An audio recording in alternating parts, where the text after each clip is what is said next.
Valuation, especially at the stage that we invest in pre-A, Series A, and frankly even till Series B, is largely an art and less of a science. Sure, there's scientific elements that go into it, more for just ensuring that it's within the range, like discounted cash flows or comparables, things like that. Those do count, but there's so many variables at pre-Series A that if you try and hone it down to a science, it's very difficult. I think usually what impacts valuation positively is the strength of the management team, the pedigree, including to some extent what institutions they studied at, what they did post-graduation.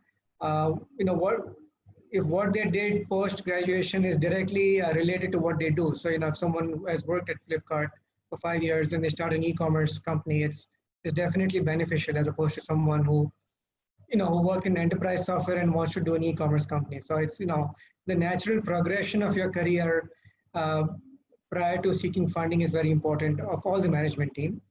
And the management team itself should be well,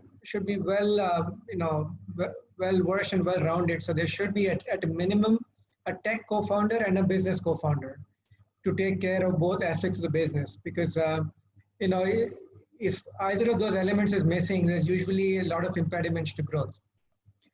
The other thing is, of course, IP, especially defensible IP. So if you have either explicit patents or provisional patents or even some know-how that is rare or hard to obtain across the globe, something that gives you at least a 6 months lead over the next competitor or someone who tries to copy your idea, those things create defensive moats which are very valuable. Both to the company from a pure valuation standpoint, as well as to an incoming investor.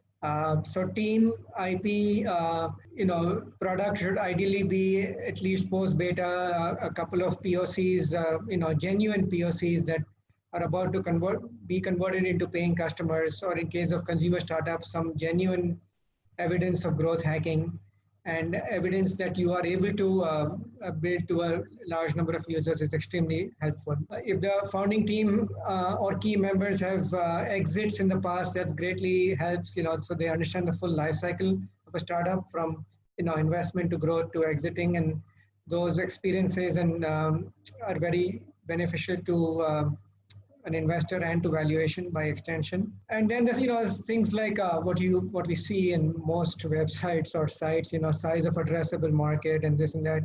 All those have to be in place. You can't be addressing a small $50 million market and saying I'll capture 90% of it to become a 40 million company. Those are red flags, So you should be aspiring to get a small percent of a much bigger market. And then you should have some differentiator.